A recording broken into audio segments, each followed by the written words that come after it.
All right, everybody, welcome to the second Finding Your Roots Google Plus Hangout from BlackProGen. I'm Mika Smith here with Angela Walton-Raji. We've got True Lewis, Sarah Cato, or Cato, I might be saying that wrong. She might. Cato. Cato. Hey, I was right. And we're here tonight. We have a plethora of topics to discuss amongst Finding Your Roots. It seems like, gosh, so much has happened since the last Hangout. True. Yeah, you got that right. To say the least. And so it's going to be fun. We've got a long list of topics to talk about. I actually had to pull up the website so I could get refamiliarized with who has been on the show since the last time we talked about it. So, well, you know, part of me kind of feels like we need to go into what's going on today. Girl, I almost did not get on this call. You know what? Because of that, and that. Yeah. Angela talked me into it. Yeah. This is horrible. You know, and we had a discussion about whether or not they were killing black men because they can't reach out and touch the president as much as they want to kill him. So they just kill all the rest of them till they get to him. You know, I have to say that one of the things that I thought about considering my family's involvement in the civil rights movement is I feel like there's an expectation that we as African Americans remain in a perpetual sit-in. Yeah. Like, you know, I have to sit here and let you pour milkshakes and coffee and donuts on me, and I'm not supposed to do anything, and then I'm not supposed to react. That's the only way that it'll be justified if somebody does something bad to me, is if I don't react and I don't retaliate, which doesn't require the other side to change any of their behavior. It only puts the onus and the responsibility on me.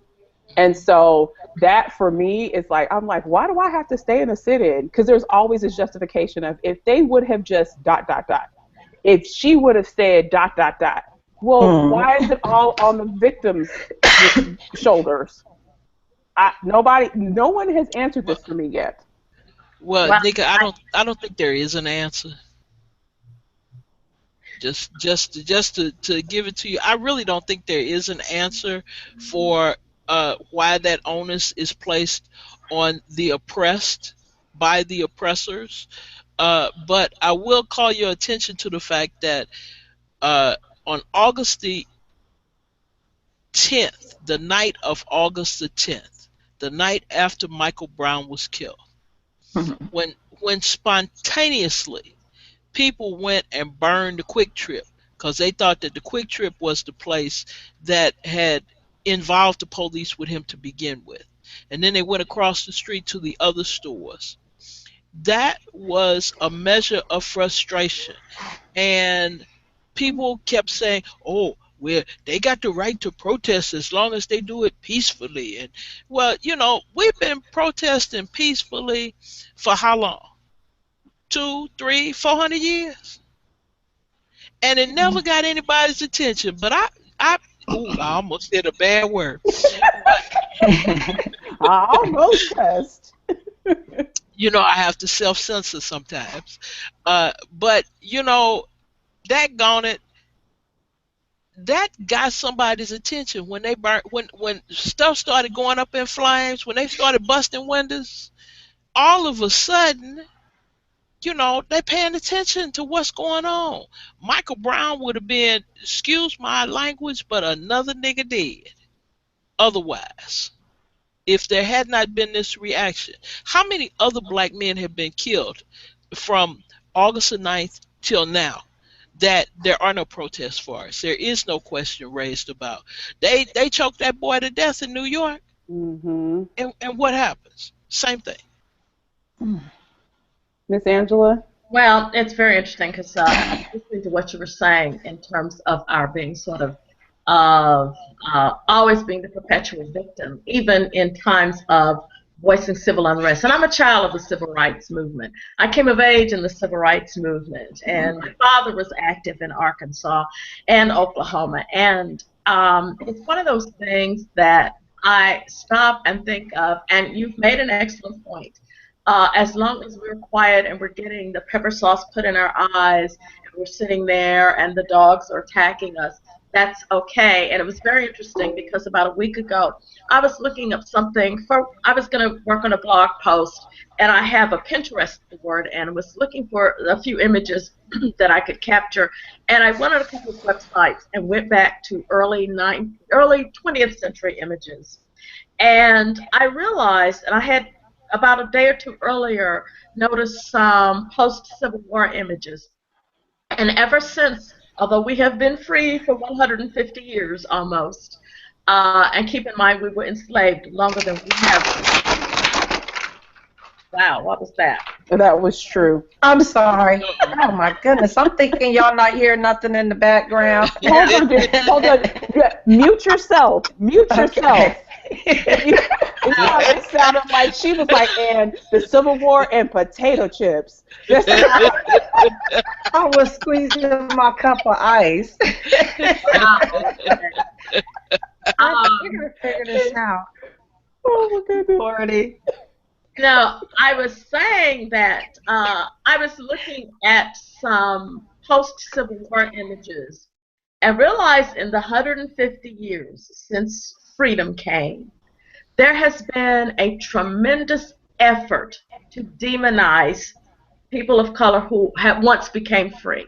If you look at the early, just go to Google, type in the word Freedmen's Bureau, because I've been working on a Freedmen's Bureau project with someone that's hopefully going to be released in a few days. But Google the word Freedmen's Bureau and then look under images and see what will come up. You're going to see the demonization of people of color. You're going to see the caricatures, the lazy Negro, quote unquote. You're going to see some horrendous images.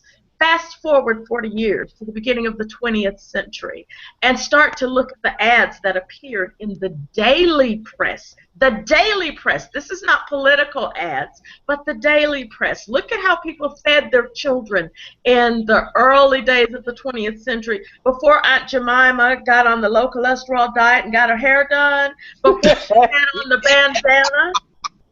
I mean, before she had on the bandana and looked like Mammy from Gone with the Wind. Before that, look at early Aunt Jemima images. She must have had 80-something teeth going across her. She was demonized. She was made to look like an ape. And if you look at the soaps that people had, who remembers, I will be polite and call it Negro head oyster. You know the word that it was called.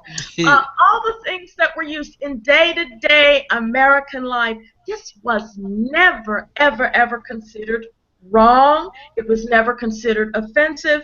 And of course, now today, we see the same caricatures of our sitting president. We have a man screaming, "You lie," from the Congress, from the Senate floor, at the sitting president. You have people calling the Obama children without class, although pictures of the accuser with beer bottles in their mouths at 15 are somehow okay, and they're not considered all of the horrendous things that the family, the first family, has been called. You have a man who has a bully microphone pit who says on the day of inauguration, "I hope he fails." He's given out the code word to everyone who does not like him and people who look like him. Make everything fail. Destroy whatever is in the path, but take it down because it will hurt him. This is the new battle, and it's a new battle with unwritten rules. And yes, we will see people killed. People are going to have chokeholds, and they're going to die. And I pray that none of you will die, but all of us are vulnerable. This is a time of hostility, and we are a genealogy group. We know that we have those limitations in our own circle as well. We know the opportunities that we do not get as genealogists. And we know that one particular group will always have one flavor of the month who will be consistently there, and persons, and in fact, at a certain point, you're going to have people, well, you do have people who don't even bother to submit because we know what the climate is. So yes, it's a new battleground. It's a new playing field with no real rules. We used to know the rules were sit down, don't hit back, let them spit on you, let them beat you up. But now it's a new kind of battlefield. And we don't even know what the rules are because there are no rules. So we do have to start to think differently, and we do need new strategies, because being victimized, or as you're reaching for your wallet, you're shot 40-something times, that's not even a defensive act. It's an innocent act. Yes, we need new strategy, because being the victim continually is not working. One of the things that I often talk about when these things happen, like of a historical context, is our responsibility as family historians and genealogists to not only tell this story when it comes to people who were living at the time, whether that be interviewing your relatives for their perspective and capturing that in your family file, or whether it's to illuminate and blog about those stories in your own family tree that mirror this Eric Garner story, and and speak to the collective experience of African Americans. And so, I feel like I definitely agree with you when it comes to the landscape of things. A lot of folks may not be aware of the whole founding of OGS, or the Afro-American Historical and Genealogical Society, and the fact that the founder of that organization started that organization because he was denied membership to a big prestigious genealogy society. And there's always been this perception that African American genealogy research is not a viable field, or it's not something that's respectable, that it's kind of second class. It's like, why do we need it? And no one would ever ask that question about Irish research, or Italian research, or Greek research. No one would ever ask if those were legitimate. You just automatically assume. But I think because there's a language issue, meaning we don't have our own language, so to speak. We don't speak Greek. But we speak Spanish. We do have our own language. We do have our own language, but you know what I'm saying? Because it's something that's not a part of our culture, so to speak. I think we get marginalized and kind of lumped in. And I'll never forget, I was in a class when I was in college. It was a history of Africa class, and there was a student there. I went to a predominantly white institution. I think I was maybe one of 2 or 3 African Americans in the class, of about 60 people.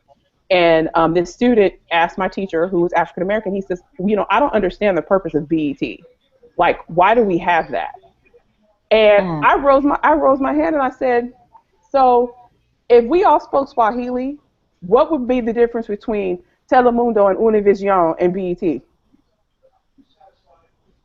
He didn't have anything else to say to me. Ever. So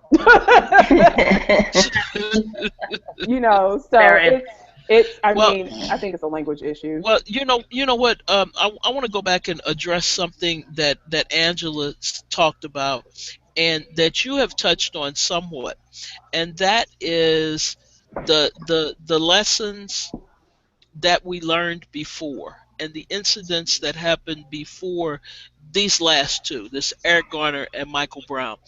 There was a post on Facebook that Bernice Bennett put up, and Bernice Bennett has a family situation that happened about 75 or 80 years ago that is almost identical to Michael Brown. Her person was killed. I believe it was a sheriff or somebody. Her family member, I think it's either her grandfather or her great-grandfather was killed. They had a coroner's inquest. They exonerated this man completely. It is a chilling parallel to the Michael Brown case. The story with that was that he was trying to vote. He was trying to vote. Oh, you mean he hadn't stolen any cigars? No, not quite. No. He was trying to exercise his right to vote, and unfortunately, again, this was in the last century. No, a century and a half ago. Okay, this was something that is not really that different from today. And I don't know if any of you have seen the video footage of the men in militia outfits who were setting fire to the car next to the True Auto Parts. Mm-hmm. If not, I'll find a link for you. You know, all of it wasn't done by the right? protesters. So there's Linda. Hi, Linda. And unfortunately, but again, this was in the last century. No, a century and a half ago. Okay. Well, turn down your mic or your volume or something. That is not really. Yeah, I was gonna say, Linda, I think your volume is up too high because now Miss Angela's we're getting some reverb for her. How's that? I think that's better, Miss Angela. Yes. Okay, I'm gonna mute everybody until you finish talking, so then that way we can hit the floor. Whose Okay. phone? It's over now. Whose mic is live? It was Linda's. Oh, okay. Okay. Now finish your point though. I think I did. Just, basically, I think our strategies definitely have to change, but even so, in the case of Bernice's ancestor, he was just trying to vote. And again, here we are 150 years later, or less than that, and we're still fighting the battles. And the battle is basically living while black. That's all. Okay. I agree. I think the thing about the civil rights movement was using the laws to our advantage where they weren't being enforced. And at this point, we've had the laws on the books for 50 plus years. That's not working anymore. So what strategic changes do we need to make as a people, and how do we, because you had to maintain a certain level of just being progressive in order to stay ahead of the curve. You know what I'm saying? Like, okay, here's our next issue. And I feel like some of us are waiting for this leader savior to come. It's gone, you're right. And we don't have one. And it's not because people haven't stood up, but I think it's because some of the leaders that we have don't want to make a difference between somebody's baby. If you get what I'm saying?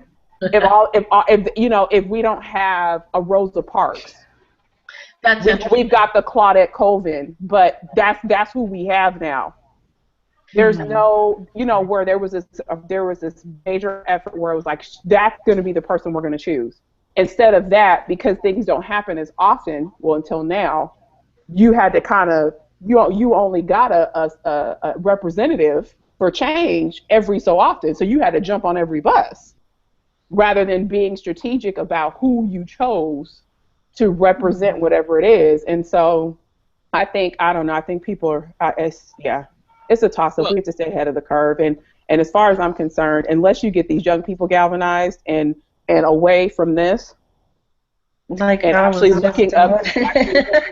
Well, Nika, kind of to the contrary of that, one of the things that I have been impressed with here, particularly in the Ferguson situation, is that there hasn't been the young people have not fallen in line with the old line, antiquated rerun, quote unquote, black leaders. Al Sharpton has been here multiple times. Jesse Jackson has been here several times. But these young people are kind of like bubbling up and formulating this themselves. They decided to go to the mall and lay down on the floor in the mall and have a die-in. They decided they won't go stay there for 4.5 minutes, and then they move on to the next one, and you don't know where they're gonna be next. And it's a very strategic kind of thing, but it hasn't been led by some designated somebody. One of the big Negroes, as it were, has not come forward out of this. I wanted to add a perspective when I was trying to get logged on. One of the things that, I'm looking at with the Eric Garner case, watching so far this evening, there's been no rioting.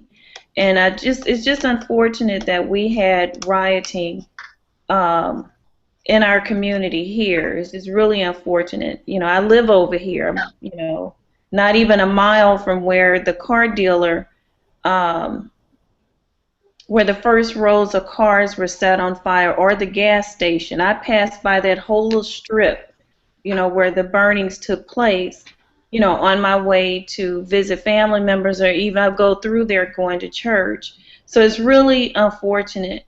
But the other thing, you know, I was having a conversation this past weekend about, you know, you get to year 2040, 2050, how the U.S. population is going to be where whites will be the minority and the minorities will be the majority. But the thing about that, I was having this conversation with this person. Even though we will outnumber, you know, in terms of numbers, whites, we still are not the power group. We still will not have the power. And I'm seeing that even in my workplace, you know, doing affirmative action. When we have key strategic positions open up, there's always a white male selected or a white female. This seems to be the time for the white females being promoted. And so I bring that up because, looking at history, I look at Africa, over in South Africa, where you had apartheid, and how they went over there, which we helped contribute to that during, pre-slavery and slavery, where they were taking people out of there. But then they went back, and now they took over Africa, and the majority of the people over there is black, but who's in power? Mm-hmm. And so I don't know. I'm venting right now because I'm frustrated. But I look at that and I'm like, where do we go from here? Where do we go from here? And I think also as genealogists, Sarah and I live here in St. Louis. I'm living right here in Ferguson. And as a genealogist, I'm living history right now. And if we want to make sure that it gets documented correctly, because it's not going to be taught from our angle in school if they continue to write the history books. Mm-hmm. So, I think this is now is the time, while it's fresh, to make sure it gets documented from our vantage point. I think, Linda, that it was Mao Zedong that said, he who wins the war writes the history. Mm-hmm. And that tells you right there what perspective you get right away. Yeah. Wow. That's really amazing. Hi, Shelley. I think she's joined us. And I hope Nika's still there. I see her picture, but I don't hear her. Still here. Okay. I'm still here. I actually was going to find the link for the video that you talked about on Crooks and Liars website, so I'm going to go ahead and add that as a in the chat, okay, so people can see that. Hello, Miss Shelley. Hello. We'll give you a couple minutes to talk about your reactions to the grand jury decision today in relation to genealogy, and then we're going to move on and talk about these last 5 episodes. Yes. You got the floor, Shelley, or who is got the floor? I was going to say, Shelley, you got the floor. Oh, I don't need the floor. Just saying hi. Almost forgot about you tonight. I went on Facebook and saw your message talking about we're going in 20 minutes, and I was like, oh, shoot, I forgot. So hello, everybody. Hey, Shells. Hey. I got relatives up here. Yes. Awesome. All right. So the link to the story that Miss Angela was talking about to the Ferguson events is now posted on the Showcase app. It should be available. Okay. So let's get in conversation. So just to recap a little bit, we've got episodes 5 through 10. Hopefully my video camera will not go out this time now that I'm on the website. That's what happened the last time. Right. And so starting off the first episode since we last talked was the episode with Angela Bassett, Valerie Jarrett, and Nas. And if we all remember, there was a bit of a brouhaha with the Nas episode because of comments that were made online. And this is a topic I feel is kind of appropriate for us to discuss, considering kind of what we've been talking about tonight. There was a comment made by a descendant of the former slaveholder of Nas's ancestor about the fact that I think their team did not reach out to their family for a comment about their ancestor, and that this particular person was, I don't want to misquote, but that they were a good slave owner, and that that Nas should be proud that his ancestor was worth as much as she was. Imagine. And it was A whole year's pay. Yes, that she was Shelley. Yes, that she was worth a whole year's pay, and she should be proud that, or he should be proud that his ancestor was worth a whole year's pay. And so, let's bridge this topic. Let's have a discussion about, when you encounter a descendant of a former slave owner who has a different view of slavery and their ancestor than you do as a descendant of a former slave, and or possibly a descendant of that same slaveholder. I'll jump in. Some of my best friends are black. Oh, you stop. I think I'm gonna mute Miss Shelley. Sounds like it is Murphy. Go on, Angela. Dr. Murphy, I am aghast. Okay. Excuse me, counselor. Just in case anyone didn't know, Dr. Murphy is really Dr. Murphy, and counselor is Counselor Cato. So we've got a lawyer and a doctor on this hangout. Just in case anybody was wondering about the reference. That's too funny. I saw Miss Angela. I saw the hand go up, and she's got that. Lord, I done seen a lot of stuff in my days. Look on her face. As my ancestors would say, Yes. Lord have mercy. Let me just simply say that I think from a genealogical perspective, there is a disconnect. We are certainly doing our thing, pursuing things. There are certain ways in which we will always look at the circumstance of enslavement. Because number one, their status did not end as being oppressed once freedom came. Mm-hmm. And that haunts us to this day, which is why we have our sitting president continually attacked in very slick ways. But apart from that, the other connection is, slavery happened, forget about it. Why can't you people ever get over it? Disconnect. There is a disconnect when a person who maybe is not a person of color helps a person who is of color and helps them find a record. And the person says, thank you, I didn't know you could find that. And a light bulb goes off, maybe I could specialize in researching these good black folks. And they hang up their shingle, and so they are specialists. And the system embraces them for their specialty. Although finding a record for someone who is of color does not make you a specialist, or does it? A specialist in that ethnicity's research, or that whole body of research, and all the things that can contain. We have a certain mindset when we encounter a descendant of slaveholders. My goal is not to have the keys to the house, because you may not be as clean as I want you to be anyway. So I really don't want your house. You better say that, please. But you might have some records that I want. So I still have to watch myself, watch my language, try and say certain things that might lead me to another record, because, hey, please, you still got my people. They're just in a binder now. Let my people go. I want some information. So I know I still can't say hey, let's square up this bill and do this accounting. I can't say that even jokingly because they may shut that door. There's a disconnect again. The person says, oh, you should be proud that your ancestor was worth that much. Excuse me, that much? You can't put a price on my ancestors. They are priceless. How dare you limit them to $800?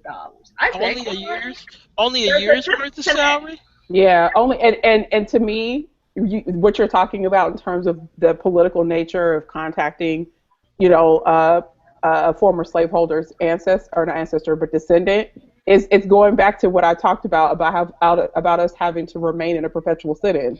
Seriously. Hmm. Like think about it. You know, Yes. you can have the milkshake dumped on you or the coffee, but you still gotta stay like this. You got to And stay like this and still smile. you say, yeah, and I totally agree with you. One of the things that irks me so bad is, you know, we're struggling for legitimacy as a field in terms of African American genealogy, and it hurts, it burns my soul when I see comments made, Yes. um, and they're just completely off base. You can tell it's someone who has not been doing this research, who has no connection to the research in general, and then it's made over such a broad spectrum. You know, we don't know how many millions of people watch these shows, and so it it it it just pains me. So there's discussion in the messaging about coming to the table as an organization, and the fact that it does bridge the gap between It former tries. slaveholders, and it tries to makes a valiant effort too. I agree. And Um, should there be is a bigger question. Why are you trying to heal something that happened 400 years ago between two families? But Why? Well, beyond That comes to Angela's point. You know, if you got somebody white and saying your ancestor, you should be proud, this, that, and the other. I don't need you hugging on me and saying, I'm sorry. You well, know, and that's why I know I didn't get on that board. Is this being recorded? yes, man. Yes. Well, I'll say it anyway, you know, because I'm not my lawyer on call here. But Exactly. You got the lawyer and the doctor. you in I trouble. made it You in trouble, clear my sister. I was asked to be on their board. And one of the things I wanted to make clear was my view on reparation because they're pushing that movement. Uh-huh. And I have different views that not everybody's going to agree with, and that's okay. Mine is that's too easy, that's too simple. Your ass ain't getting no pass, you know, and your family's not getting a pass. You pay us because you enslaved the people. That's not getting a pass. I don't want your money. I want you to accept the responsibility and educate and know the truth and share that information. I don't need hugs and kisses and we all getting healthy and feeling better and got flowers walking down the aisle. No, that doesn't change things. And that's where, and I'm watching that thread on Facebook, and it's almost disturbing. I understand there needs to be dialogue and language, but where are you ultimately trying to go with that? How do you heal that? There's no passes given when there's ownership, Mm, regardless if you got the good master or not. Mhm. No passes.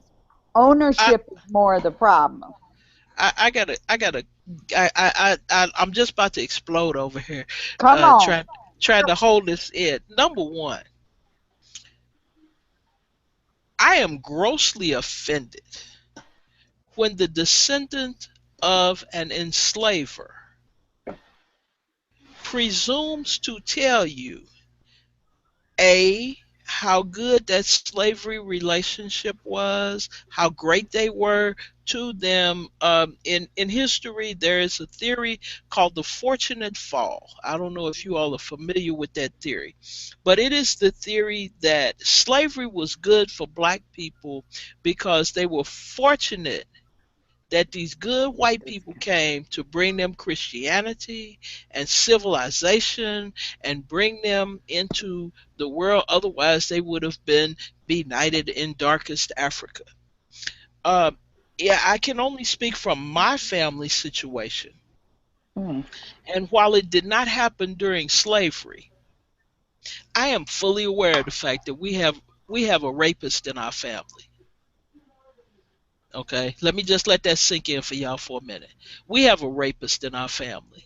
Okay, I know who that rapist was, although it's not documented anywhere. Uh, we know who the rapist in our family is. Now, should I go knock on the door, as a descendant of that rapist and say, "Oh, I'm so glad to be part of your family"? I mean, Ooh, y'all Hmm. in here. Let Y'all me are in add to here that. light sabering, I, just. let me add to that. wait a You minute, Go hold on, hold ahead. on, proud. wait a minute, Angela. I got one more thing, and then I'll let you in there. Oh Lord. Okay, Hmm. okay. Now let's go to Shelley and reparations. In the law, they talk about something called the measure of damages. Okay. Now, what is going to be black folks' measure of damages? You got one rapist in your family, so you get $1 million. You got two in your family, so you get 2 million. They cut they beat your family member, so now that's worth 50,000. They Hmm. killed them. That's worth 100,000. Because it's 2 years worth of salary. Now, what's the measure of damages? How do you say what this pain is worth? What can you even do the mathematics on that from 1619 to 1865? Can you? 1550. There you go. Can we do the math on this even, and figure out how many years of enslavement we're talking about? Well, So I think another I point. think for reparations is a very difficult measure of damages even. I think I'll follow your analogy on that, Sarah, and just say, okay, does the descendant of the rape victim, does that person deserve to hear from the descendant of the rapist? You should be glad that your ancestor was considered attractive enough that that person should have gone and just done their thing and violated them. They clearly found them attractive, and you should be proud of that. Okay, now Angela, I told you earlier in the day that I was not going to get physical with somebody unless they put their hand on me. But if they tell me that, it's gonna be a problem. I understand. Privilege. But I mean, that Privilege. was the issue with the whole thing with Nas on that Yeah. episode. What, all of that post broadcast dialogue. You should be proud that this price was put on your ancestor. And where was the outrage coming from the rest of the genealogical community to see that dehumanization yet again? That's the disconnect. We saw it immediately, We and the felt rest it.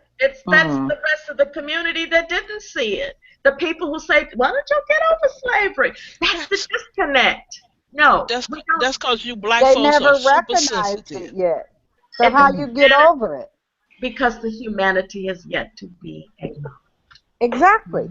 And speaking of getting over slavery, I had to just back away from the um, comments when you look at the threads on Facebook, from CNN or your local newspaper, Oh and my you just goodness. look at the white people that just insensitive to what we're talking about, in light of last week's Mike Brown's decision.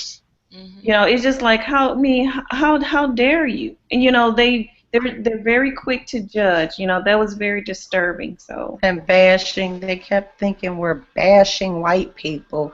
Mhm. Well, think about how we've been bashed and keep putting a price. There's no price on our life, and black life don't matter like they keep saying. It just keeps coming back to that about why we can't forget and why we're not going to stop talking That's the about disconnect. and getting Just over not being. over yet. Yeah, It's it's never been not over. acknowledged, and I agree with you 100%, Angela. The disconnect, number one, they don't want it. What is that movie saying with Jack Hmm. Nicholson and Tom Cruise? You don't want to You know the truth or whatever can't it is. handle the Y'all know what I'm truth. talking Hey, about. Angela, Hmm. You can't handle the truth, my brother said. You can't handle the truth. That's why living this piece of history, I don't want them trying to write that for me. Not when I'm living here. Yeah. So. Well, again, our whole education system, we're still talking about Columbus. And they have never, and everybody acknowledges and agrees that his butt was not first. He did not discover a place full of people. You know, this is not a new world.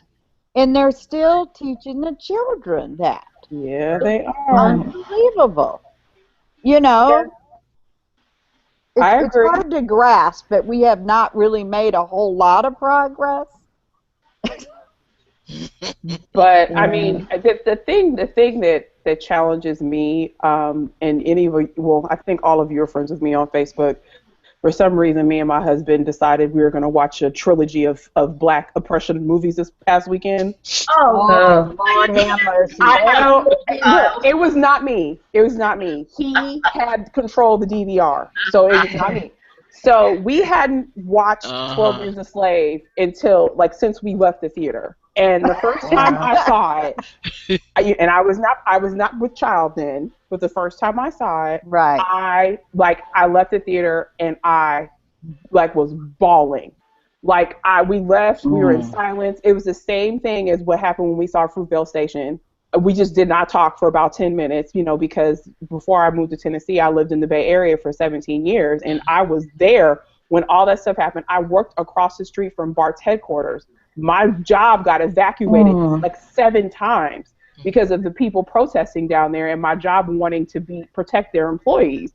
So, you want to talk about protest culture and what I knew was going to happen in New York today? Oh, I already knew it was going to crack off. So we sat and watched the movie. And me and my emotional state, the woman wanted to sell the slave off because she was crying because of her babies. And I cussed this woman. Let me tell you, I cussed her. The slave owner's wife, I cussed her. And then apparently she done got blinked off. But that was the absolute best part of that movie, was to show the evilness of that plantation owner's wife. I had not seen that in the other movies, and I don't miss those kind of movies. No, and the evilness that woman, they did so well on that. And I think I shared that with you, Angela. I just have not seen that, not even in books written, slave narratives or stuff. They didn't come out the way they did in that movie. The way, what's his name, Steve whatever his name is that produced that movie. That was amazing what they had done. I mean, you didn't know if you're supposed to be angry or you're supposed to hate or whatever it was. It was such a shock to see it live, and she did so well. It was a lot of discussion on every scene and all the subliminals in it. Those were stories just within itself. I know it was not in a lot of theaters here. I had to go all the way to Bardstown, Kentucky, which is it takes me an hour just to get to Louisville from where I'm at. Where do you live, True? Fort Knox, Kentucky. Okay. Yeah, so I'm supposedly 30 miles south of Louisville, and it was only in selected theaters. And me and my husband don't get out a lot, but he did decide to take me to that movie, and he actually walked out, and I was in there bawling the whole time, surrounded by all these white people. Exactly. And my tears just would not. I was trying to hold it in so bad, but I went and sat through it, and then I was glad when the DVD came out, and I still haven't watched it yet since I actually. It's on HBO. It ran last month. I can't bring myself to watch it again. I'm just waiting for that moment of when I'm by myself again, just to collect my thoughts. That was hard. It's hard, but I'm going to tell you what. I watch those movies because what I feel, and some, fall apart, got that. But and people always say, too, is I want that violence to come out. Yeah. That's what we can't this is what I don't want to see. But I think part of that gap is not realizing how horrific it was. You can see it on the screen, and just like saying, no, we were a good one, or you own me, or we're worth these dollars, or the beatings, the rapings, and et cetera, et cetera. I don't want to see that, but I think that's what wakes some people up. It So some needed to people be do done. need to Yeah. see that in order to grasp the understanding of slavery. But the treatment, and you're wondering why we're still angry 400 years later? Because we are not able to express it and get it out like they were. And that's just one movie. And another thing I found incredible was a lot of people keep saying, why do y'all keep wanting these slave movies? Why do y'all keep, I don't want to go see no more or one more slave movie. But the story has to be told. It has to keep being told over and over and over again. When they tell you to get over it, it hasn't connected. It hasn't hit That's home. the gap. Connect. That's the disconnect. But I get tired of hearing people say that, why do y'all need to make another route? Why do you need to see another slave movie? But we have a lot of young African Americans. I know kids at one of the schools where I go. When we have discussions, invariably there are two or three of them who want to know why we got to talk about slavery again. Why we got to talk about always somebody doing something to black people? Why can't we? That was back then. And, you know, I keep saying to them, baby, it's not back then. It's right now. You have You It's know, now.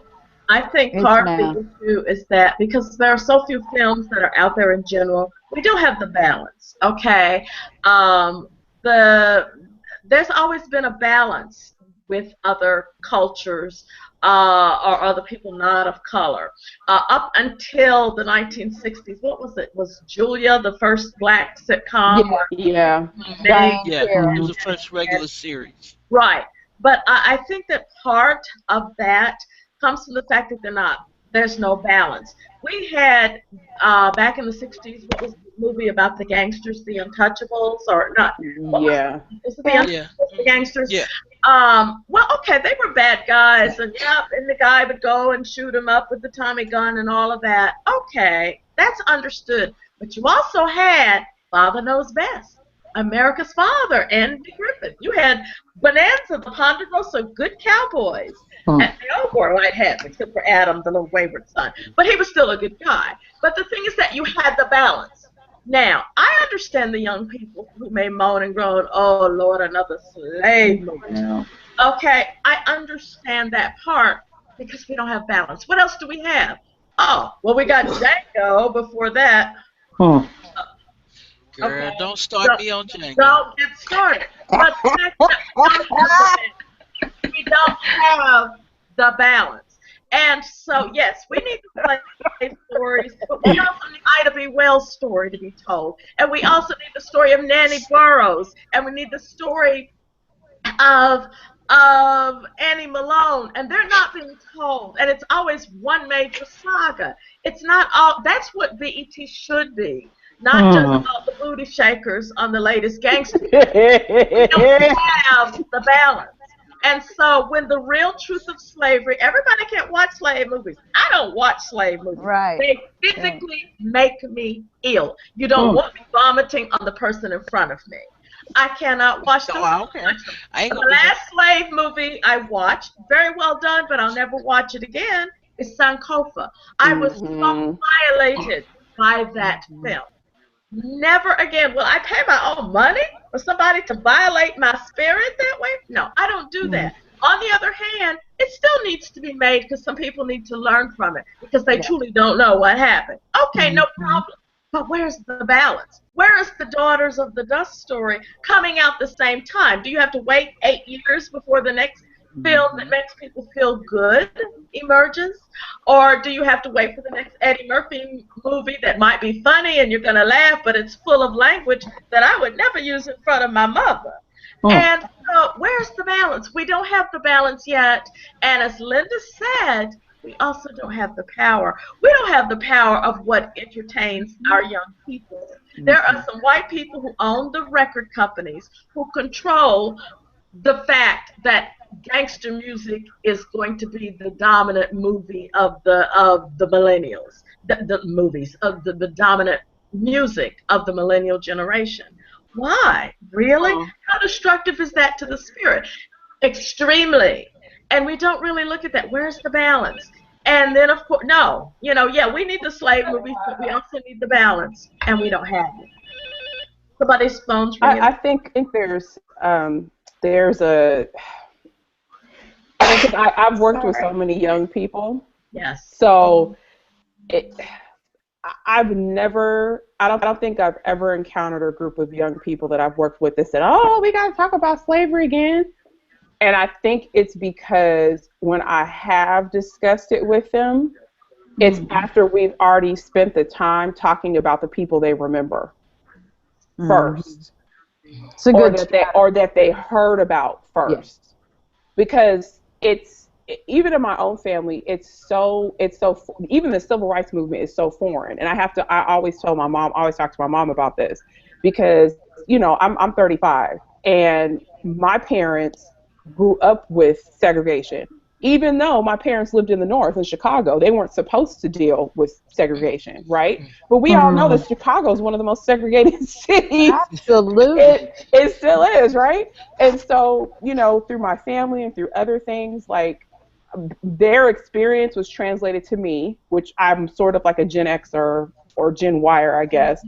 And then the kids that are the young people that come after me, especially the ones that are in high school now, that's the civil rights movement and segregation is the story of their grandparents and their great-grandparents. And so the only tool that I've found to really make it effective for them to connect to it is to start with the people they know, and then once they get a connection to those folks and the people before them through learning about their what they did for work, could they read and write? What's the highest level of education they got? And most of the time, the kids that I'm working with have attained a higher level of education than the people that they're learning about.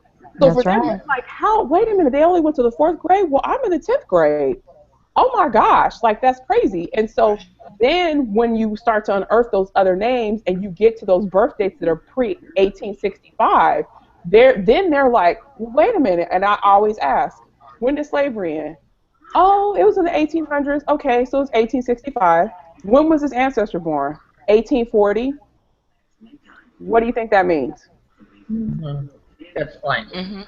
Well, Nick, I'm continually taken aback by people when they say that they're 35. They're young and 35. I got clothes over here that are older than 35. Hey, I never said I was old. Girl, I got some shoes in there. I just passed by that are older than you. You know what? I'm gonna need you to stop likening me to your pumps. And I don't even wear them anymore. Two things. And I think this may have something to do with part of our disconnect that the kids tend to have with that. A lot of the kids that are in high school now that I deal with, I'm older than their grandparents. Yes. They got 40 something grandparents. We looked at somebody the other day, I think that's like 47 or 48, that's a great grandparent. So these kids, and I think that's sad. I'm sorry. It is because they're looking at generations and the Hello? We lost you, Sarah. I think we did lose her, but a 48-year-old great-grandparent? Well, figure 15 and 15 make 30. And another 15. It's 45. There you go. Oh, okay. Everybody froze. I thought I lost you all. So I was an adult, a full-grown adult, when my grandparents were still alive. These kids, and they were in their 80s and 90s. These kids have grandparents that are in their 40s. And It's nothing to just hand astounding. down. So, Mm. but I want to talk about something that you said, Shelley, that you had never seen those stories. There's a guy. He wrote this during the abolitionist times. His name was Theodore Weld, and he was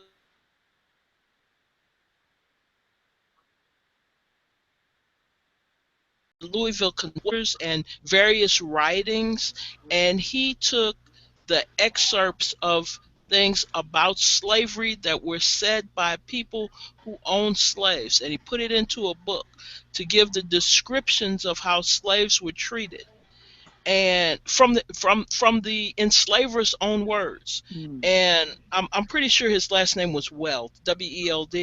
It Uh, was. I have the link. I'm getting ready to post it now. oh, Okay, good. look at you. Nika, where are you posting? Because I don't see anything. In the There's a I'm trying to look for the there's chat. a link called show. There's a app called Showcase that I'm using, and what this will do is that once the event is over, it's supposed to post Oh, all the links on the Oh, Hangout page. okay. okay, And then okay. I'll post it in the chat anyway, because everything that's because Sarah's in here dropping all types of lawyer knowledge on us about the measure of this and so, and I'm just looking it all up like, what is this? So anyway, keep talking about Weld. I'll post this link in here Oh, too. I was just saying Sorry. that what he did was he went to the newspapers, all these southern newspapers, and different writings and accounts of people who were enslavers, and he excerpted them and their own statements, and he put together a book. And it's traumatic stuff like 12 Years a Slave, Mm. shorter vignettes and things of that sort, but that same kind of rawness. Uh, hmm and I left. I walked away, stepped away from the computer to look for. I had printed it out because you can get it like on the. I think I got it from Gutenberg or somewhere Hmm. like that before the days of the Kindle. So I printed it out. Um, but it's readily available. Mm. That sounds good. I'll check that out. For some Oh, reason, it's ringing a bell, and I got it. 1803 to 1895. okay. It's testimony of 1,000 witnesses. Yep, it's. I Yes, just put it in the yes, ma'am. chat too, so you guys can Yeah. see it. Okay, I'll look for it there.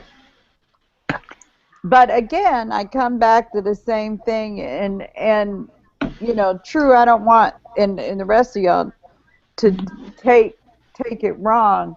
I support coming to the table.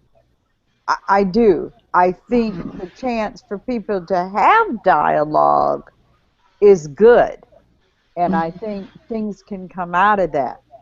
I'm just not clear where they're really trying to go. When you bring these two people together, and it's always going to be white and black or black and black or whatever, because you've got both.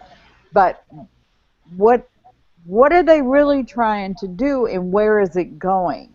So if you find the people that had enslaved your ancestors, now y'all happy getting along, y'all everybody doing research, you're sharing that information, and and then I come up and pull up my so what?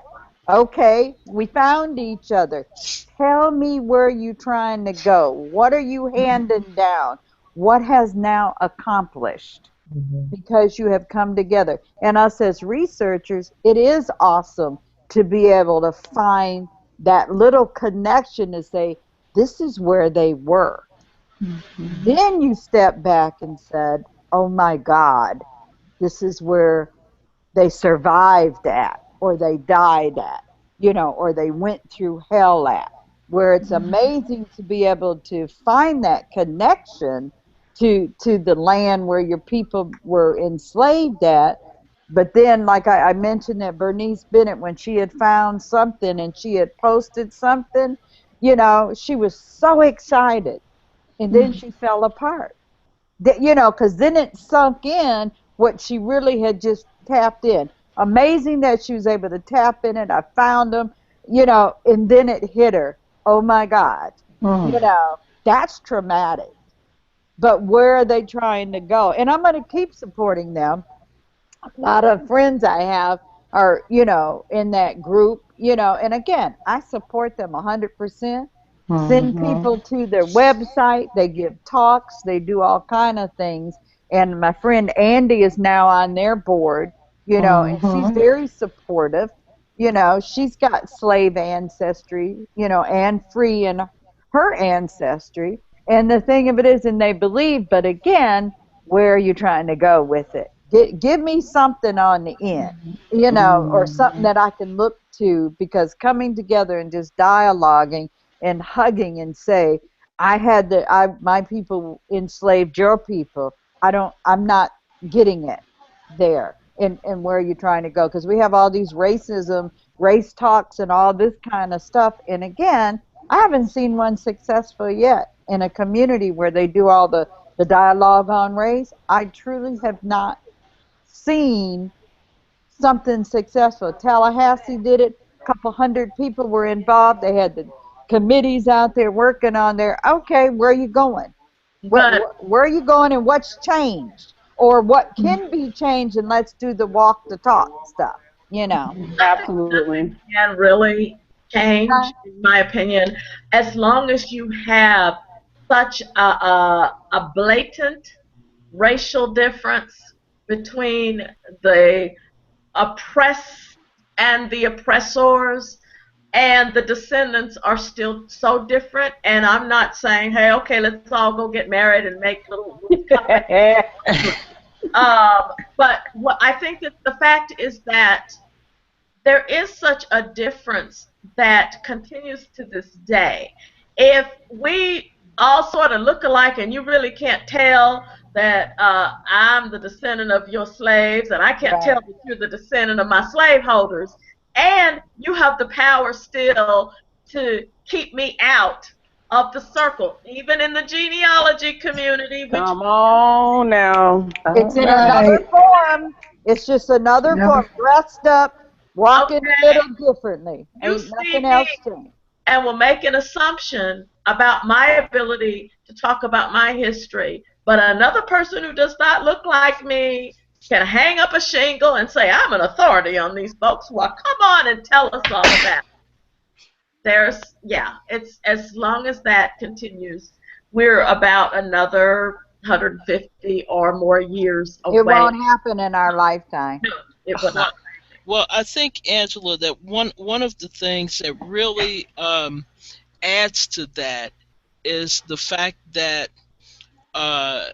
if my ancestors told me, or let me frame it another way, if my ancestors have provided me with quote-unquote anecdotal information, information that's not written, and it's not documented in the way that the majority requires it to be or thinks that it ought to be, then what I have is not valid. Right. You don't want to accept that. You don't want to look at that. Now, aside from the fact that my granddaddy told me that this is what happened to his granddaddy in 1816, and they came on the back of a wagon with a white family named Gay, until I found the book that was written by the ancestors of those white folks who came, all what he told me was just what he told me. It didn't mean anything. It was not accepted. It was just a nice story that granddaddy told me to keep a precocious child occupied until I could find the documentation for it. And I think what you bring up is so important, and it's so true that a lot of the stuff that we know is based on oral history. But one of the things that I think, as I've often said, Miss Angela's heard me say this, DNA is the great equalizer. Yes. It really is. and our genomes are not telling stories. That's right. No. And it's not, oh, they mixed up your sample at the lab. No, no. A quarter of me is European, and almost half of my mother is European. But I'm over half, so. And Miss Shelley, she is. Come on, True. Exactly. True. And I was devastated. Ain't I was gonna leave cousin devastated. True out. Mm-hmm. But Okay, so hold on. We've got a question. We've got a question. Anyone know Dora Flinger? Everybody, I love Ely. She's watching. I know she actually she did an amazing thing. She's a teacher. This is her first year, and she talked about how she's talking about slavery and the civil rights movement with her kids and how she broke it down, and it was just really cool to me. I love the fact that she didn't do it during Black History Month.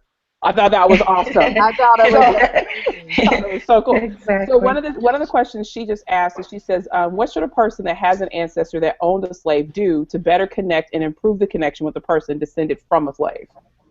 Share the information that you have. Just put it out there. Just put it out there. That's what you want.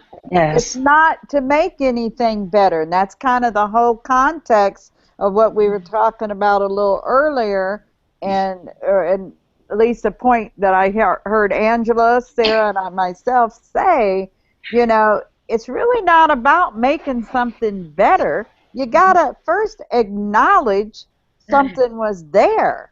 Yeah. And then build from there. I don't need to be hugging and claiming, hey, I got this, or I'm this, or this, that, and other. That is really not what it's about. We need, this country, love my country, will die for my country, but it is built on blood, shed, lies, forced religions, and the whole theft of cultures in life, and then they want to call it a race, or there's racism. Bull. That's a made-up word, that they threw out there, and I'd leave my lawyer to come in here and dissect about it, because race is the biggest crap that we got going on right now, and the racism and stuff.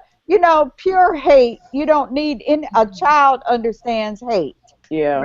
They're taught hate. And so I think in order for people to dialogue and share information, again, I don't need to be holding a flyer prancing down the little sidewalk, but I want to be able to educate and share these stories, share the information, and put out the truth.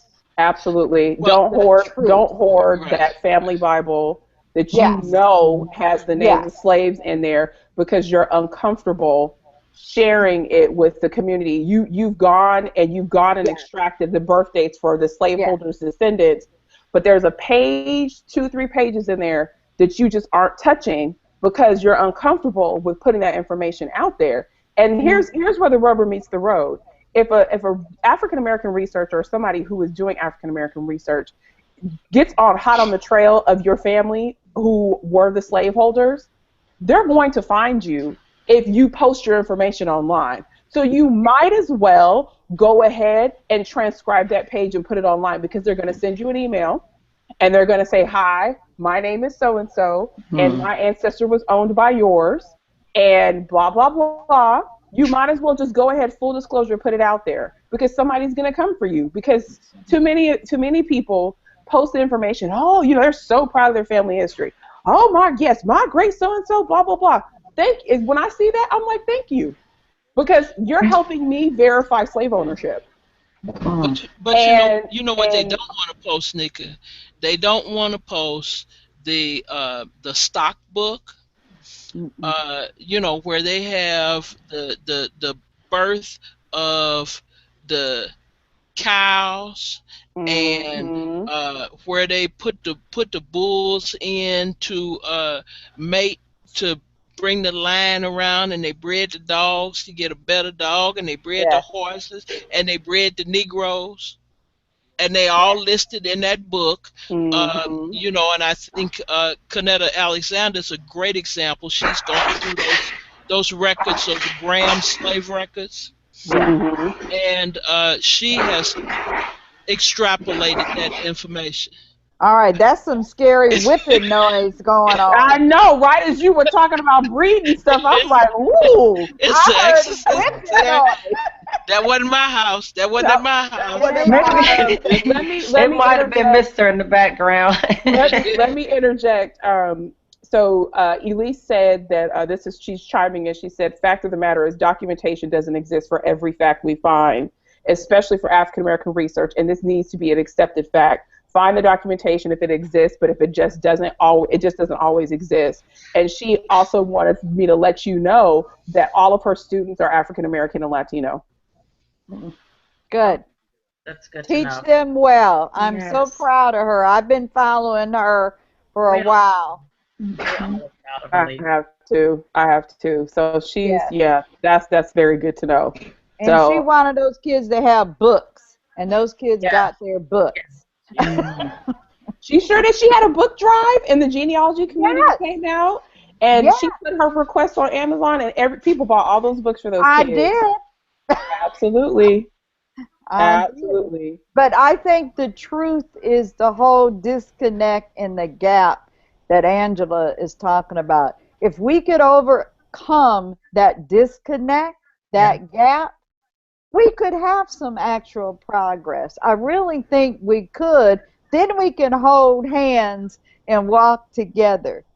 But until we acknowledge that gap, because just like the Ferguson stuff, and I don't know who it was. Oh, Joe. Y'all ever watch Morning Joe on MSNBC? He made a statement about, you know, talking about Ferguson, and about holding the hands up type thing. But he made a statement that I had to think about.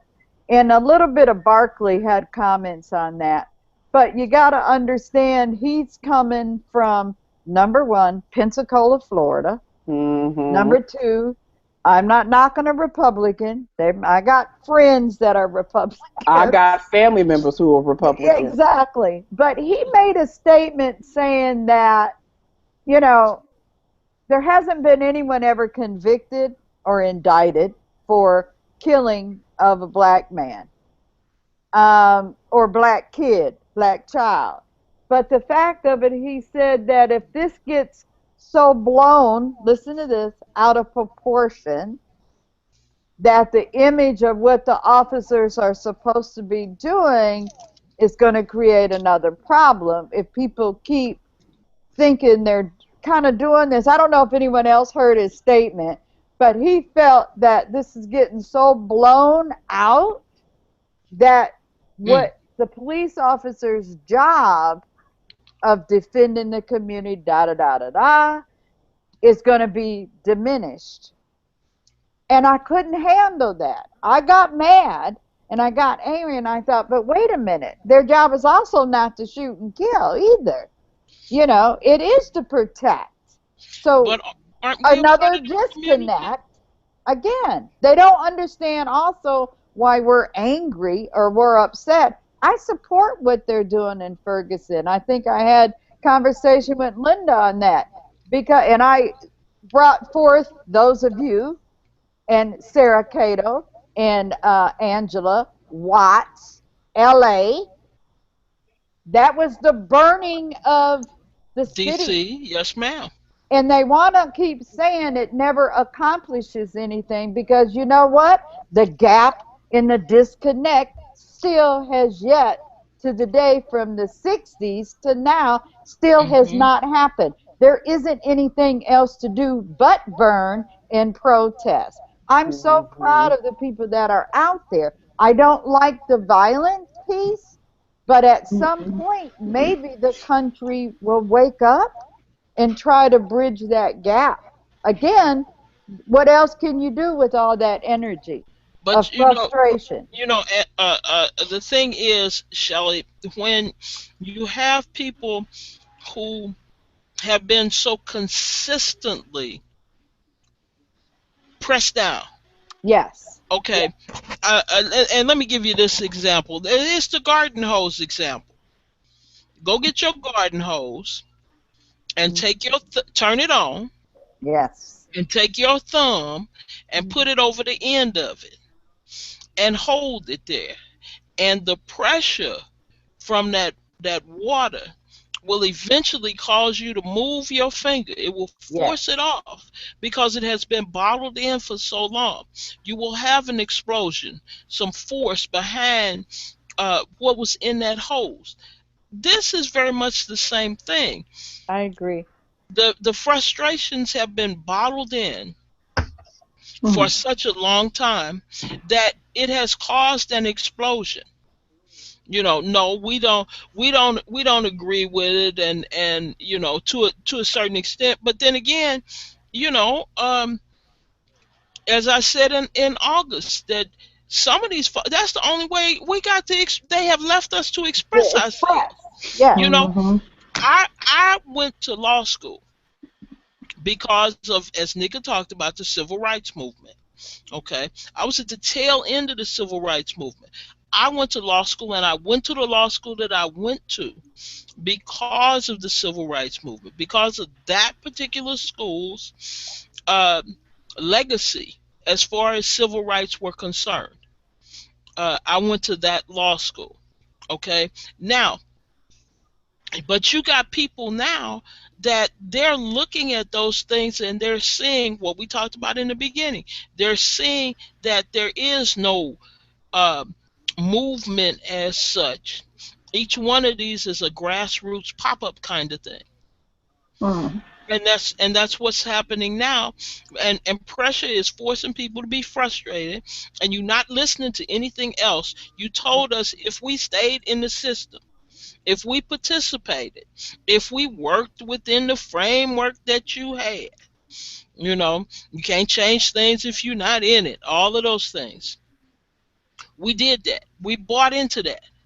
And what happened? We still buying into that. What Mhm. what happened? We bought into it, and Darren Wilson has walked. The guy in New York has walked. How many others that we can't even name or don't even know, that never even came before anybody, have Don't forget moved Florida. on to the next thing? Yeah, that idiot down in Florida, George Zimmerman. Hmm. You know, he walked, but here we are still. You telling us still? Well, you niggers you black folks be good. My niggers don't act like that. That's them other folks. That's them outside agitators that came in. And these ain't the people that live in Ferguson. I remember in August going to a town hall meeting there in Ferguson where the mayor of Ferguson was present. And every time somebody asked him a question, he asked them, "Do you live in Ferguson? Where do you live in Ferguson?" And I told the person that was sitting next to me, that is another way of saying my niggers don't act like that. Mm. These other niggers that came from elsewhere that's tearing up stuff. These ain't ours. Our good folks, we That was got them on the trained. darn Mm. CNN and MSNBC. They were Yes, yes, reporting that ma'am. the people were not from Ferguson that was out there. And Okay, I and thought, whose that's interest does another that serve? disconnect. Well, let me interject here a little bit. Considering, like I said, where I just moved from, there are professional protesters, Sure. and there are anarchists, but they are very easy to identify. Usually, the anarchists will have their faces covered because whatever they're doing, they don't want Seems anybody like with a I can camera. remember that with white sheets. Mhm. Well, it depends, right? Because some of these people, they just have a bandana, they have a mask or something that covers up their face, and those are usually the people that are more like, okay, I'm not going to sit around and listen to you guys meet to talk about what your strategy is going to be tonight. I'm just going to go start throwing rocks at things. That's right. And so, and kicking in doors and spray painting and setting fires and things like that. And I photographed a Occupy protest, and I saw these people, and I remember people telling me, I was like, they don't have no professional protesters. What are you talking about? Oh no, honey, I learned a Yes, whole lot they that do. day. I really did. And so I think that the outside agitator has gotten perverted, right? Because Mhm. remember, outside agitators were who came down to the South to desegregate it. Mhm. So, Yeah, you say that. know, So it's anything different? Nope. Nothing different. Goes Now, No. back to have Sarah's you seen point. have you seen the militia people that are here now? That are supposedly guarding the buildings so that you violent, go back to Angela's pictures and images, you violent animalistic savages won't tear up. So we got the vigilantes now that are on the roof of the buildings. Anything different on the movement? Go back to Africa. Mm. Tell me something different No, they haven't from told us that that one yet. movement to this movement. None. Hmm. Mm-mm. History repeats itself. It feeds itself in everything. well, if they You can told you to look go at back the based on same a blood concept. quantum, they couldn't tell you to go back based on a blood quantum. Hmm. Don't They play. couldn't tell any of us to go Don't back play. based Well, on a blood but quantum. it's You know, interesting. history keeps All right, nigga, repeating don't itself play. because we haven't learned from it. Hmm. Exactly. That's the gap again, or the disconnect again. It just, and it's almost that it's that simple. It's Hmm. really that simple. It's really not about healing and accepting that this country had slavery. It's really not. We have to stop repeating what we have done, or not, I can't say allowed to be done because that can be taken all different ways, but we're still enslaved, just at a different level, Hmm. in different ways. We're dressed up differently, Hmm. because right now the biggest form of slavery is debt. And it does hit minorities and low income and this, that, and other. You know, females, this, that, that I think is a planned strategy, and it's a built in system and it's not going to change. You're going to have there. Section 8 is how the country says we take care of our poor people. Hmm. Oh, Mhm. and Doesn't matter if they're white or black. This is how we take care of our poor people. by the way, Shelley, Yes, when ma'am. this started in August, one of the people that I was speaking with, an African American lady, told me that well, all of those people out there at Canfield Green, that's all Section 8 anyway. Hmm. And And that was what I said. And so they're not and supposed to Yeah. live. they're wrapped in the system worse than we are.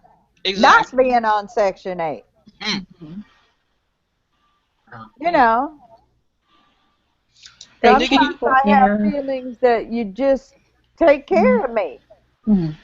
mm-hmm, Go Well, on, take care of me. That's my reparation. Go Hmm. on and take mm. care of me. I Well, have a question. then somebody is getting mad. well, all I have to say is I think the next form of slavery is clear. It's student loan debt. Hmm. The It next is. form, it's It already is. there. It's already there, and Ask me about my 106K. ooh, Jesus, dear Hmm. Uh, God. I think that's the next form of it goes across color and socioeconomic lines because it kind of equalizes everybody at the bottom down to, well, you couldn't afford to pay, because you haven't had generations of your people save up money.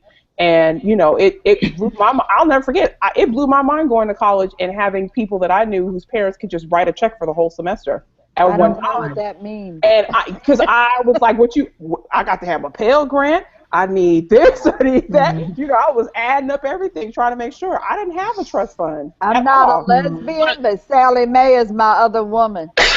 no, let me stop you for a second, nigga. It's not all the other people, because I'm one of those people that you talked about. Every every bit of my education, except for one $500 scholarship and one scholarship in grad school. Every bit of my education was paid for by my parents. Now my grandparents went through the alley picking up bottles and Hmm. buying bonds and scrimping and saving so that when we got ready to go to college, there was money that was there. Mhm. But it is. I look at the other students who are there with this crushing weight of debt, and people who can't even start to go to school. I Mhm. have high school seniors that I deal with that say, well, my mama ain't got no money and we can't get this and that and the other. Mm. You know, and It so should be free. they're talking about, well, I guess what I'm gonna do. See, I'm gonna go into service, uh, and I'm gonna do about 6 years in the service, and then I'm gonna get that GI Bill, and then I can go to college. And I'm thinking to myself, baby, they got shooting wars going on. You may be dead. They Mm. may they may ship you back in the box and send one of your little But that cousins. could happen right him walking outside his house. Uh-huh. Mhm. Yeah. I have a question because we're all living through history right now. Of course, history is Mhm. relevant to all of us. How are you recording that history? Linda, you live in Ferguson. You've seen Mm. what has transpired in the last 10, 12, 14 days. When your grandchildren, great grandchildren are going to be looking through Wikipedia or whatever pedia will exist, maybe on their wrist or something, and they're going to say, Grandma Linda, didn't you live in Ferguson? Well, what Mm. did you think when that was happening? How are you all recording history? Are you recording it? I mean, we're Yes. all going through it. We're all appalled. We're all watching CNN. I've got a screen up on CNN. I'm watching what's going on while we're talking now, too. Yeah, I got New York up. Yeah, Okay. I got CNN But too. whatever that technology will be, but how are we recording our reaction to what we're seeing? Because we need to be doing that, too. Well, Mm. one, I'm training my daughter to replace me as the next family historian. In That's school, she is a script writer and video production major. Okay, great. Mm. So since August 9th, she's been recording. So we have live footage. Is she Mm. interviewing you? I hope that someone is talking to you as you're going through this because your perspective is a little bit different from hers as well. And are you recording? Just get a digital, talking to your computer. There are a lot of recording programs. How are we all recording what is happening? And I only say that because we've got to do this. And Mm. I wish that my ancestors had left journals and diaries, but am I just wishing or am I creating that as well for the next I generation? think that's the perfect topic for Friday, Angela. Yeah. Your exact question in dialogue should be the Hmm. conversation of your podcast. Absolutely. We're Mm. living through it. Yes, And we we've been through others based on ages.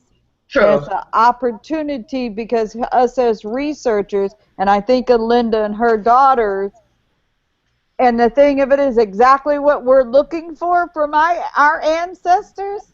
We Absolutely. are the ancestors to those that So come the next after us. generation, absolutely. Yeah.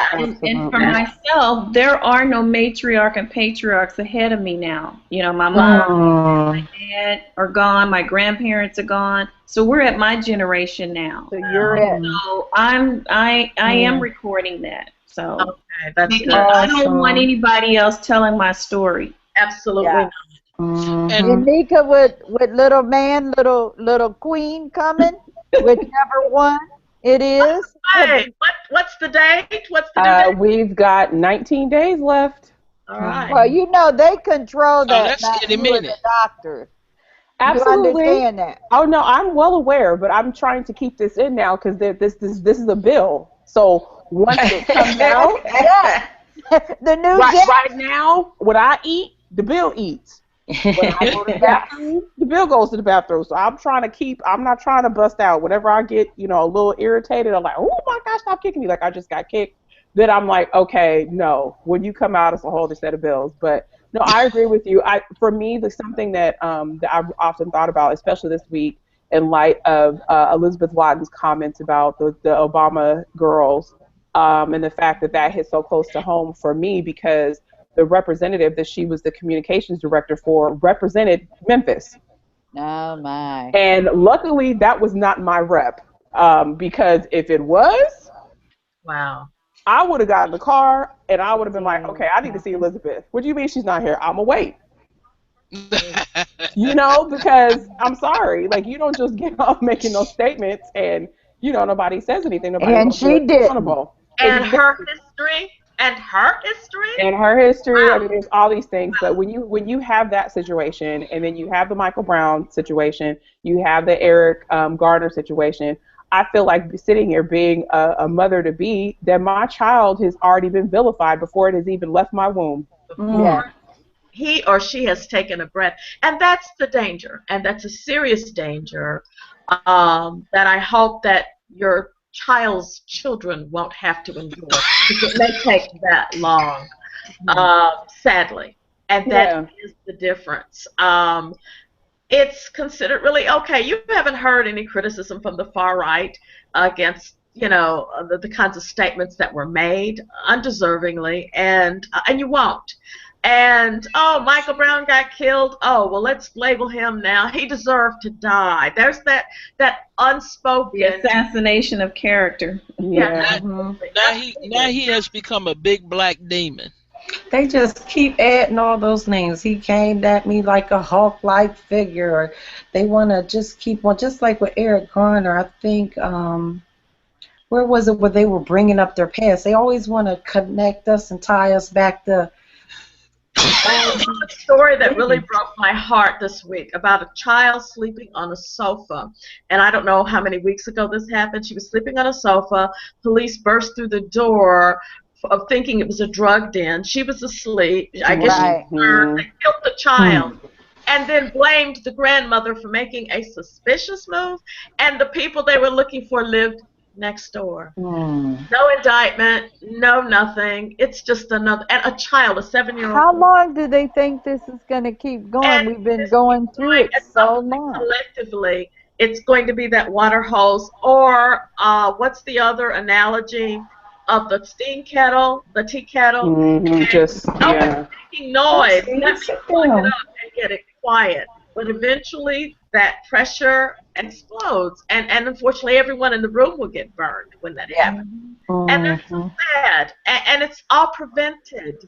But again, the demonization is there, and the privileges are given to those who've not necessarily earned the privilege, but they're part of the privileged group, and that continues. And it's unfortunate. If nothing else, of course, as a historian and writer, I'm writing furtively. My journal is full, but it's something we've got to continue to do and to talk about and to document. We have to leave the stories we're looking for in ourselves. Absolutely. Absolutely. I think that's to me, that's the hallmark of this whole thing is we're living this right now, and for some of it, our recapturing of it is going to come through us retelling what we're seeing on television right now. Because as I share my experiences right now watching this, I'm thinking about being a child and being in LA during the LA riots and what I saw. And how that community was changed, and then the fact that when my grandparents moved out to California was when the Watts riots happened. Right. So this is now, 3 generations of my family who have had to deal with civil unrest because of something crazy having to do with the police. Like that, I mean, when you really wrap your mind around that, that's crazy. Nothing's really actually changed. 4 generations. Nothing's changed because my grandparents would be my child's great grandparents. Well, wait a minute. Rodney King. What year was that originally? That was what 90. Wasn't it 92? 92. 92? Yeah. 91, 92. So it's. I think it's imperative for all of us to be telling our stories. Even like. With StoryCorps and how they have that tool available right now to share your story, whatever it is. It may be that you just put the record on your laptop or on your phone and you just start talking about how you really feel about this. And I need to start too because we're so focused on our ancestors and grandparents. We're not thinking about our own narrative, and I tend to forget that myself too. Yeah. That I need to be recording my own. Yeah. I have nieces and nephews that are now, they're starting to have children. And what I just sent my niece in Tampa, who turned 44, and so when I was a teenager, she was the baby, and so she has a daughter that's turning 21 in January. And I sent her, all I did is so simple, you guys.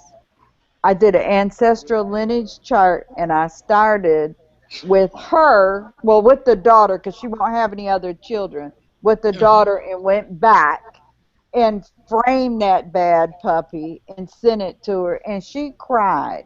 And it's following my mother's father's line back.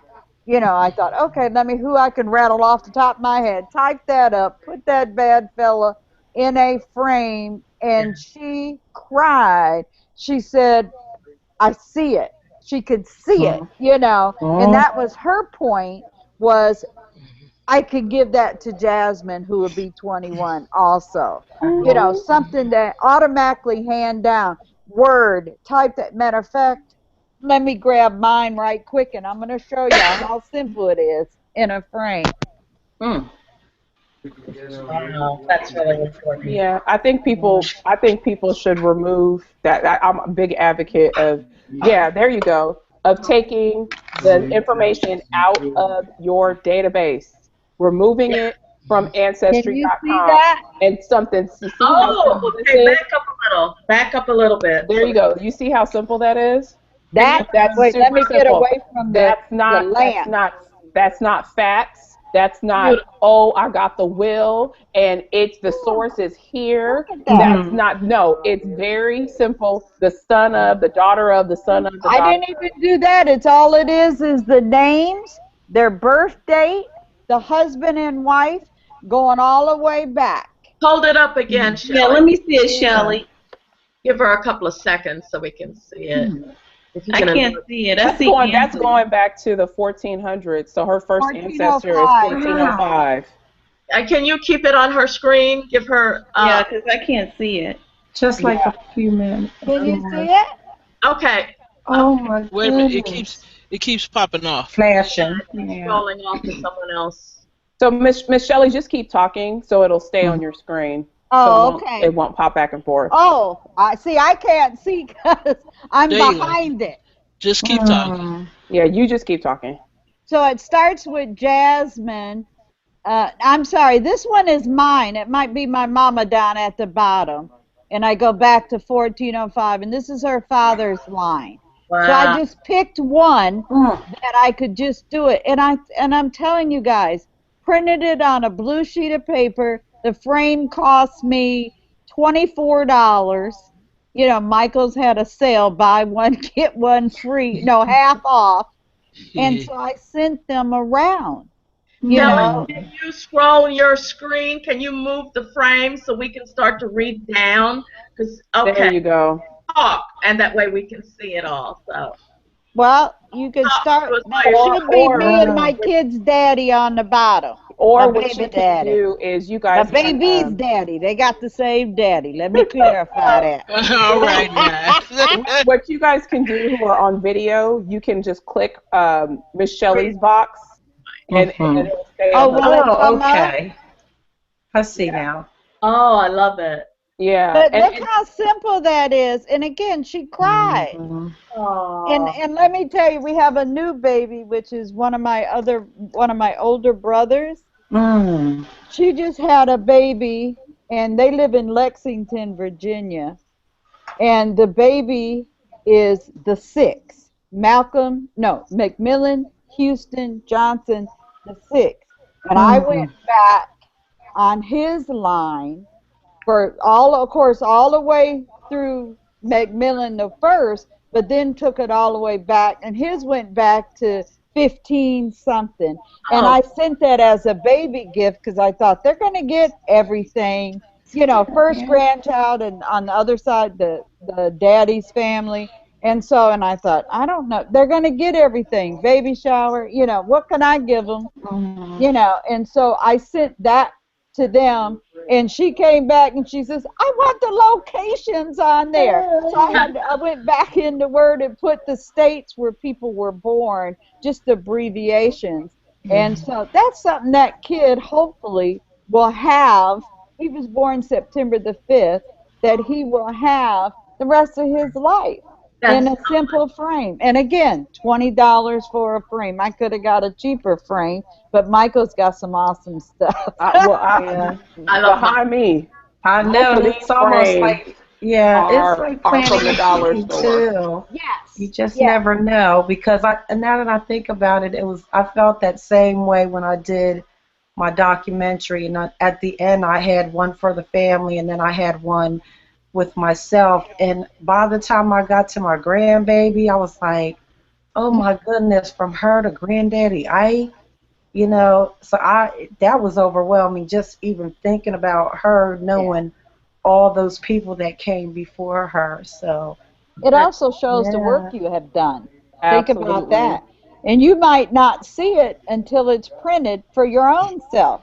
As That's much as very we true. do research, I mean, I could do Mhm. several lines. I just picked one. That one I can rattle off my head, Mm. the times and locations. But there's other lines that I can't. There's other lines I can go back a little further.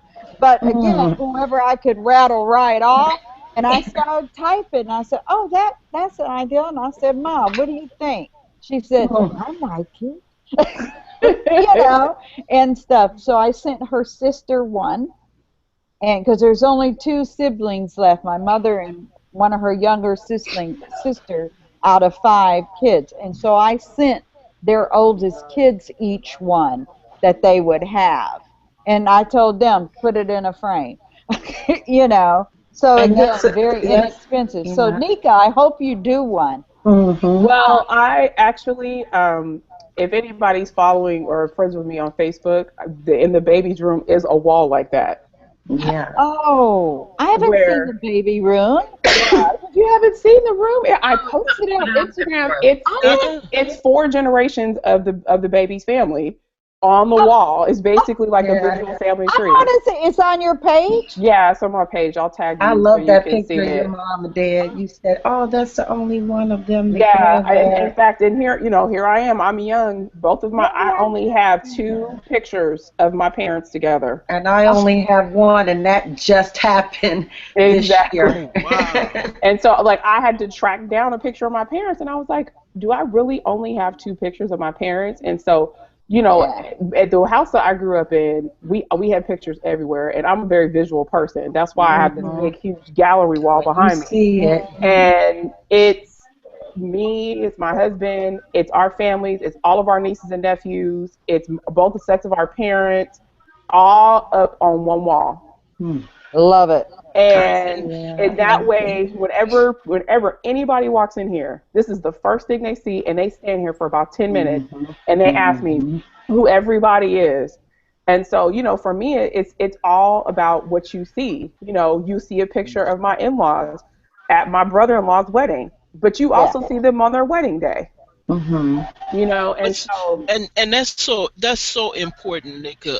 My husband only had one one picture of his mother and father together, and his mother didn't give him that until, I'm gonna say, probably 1999. wow, Uh, Hmm.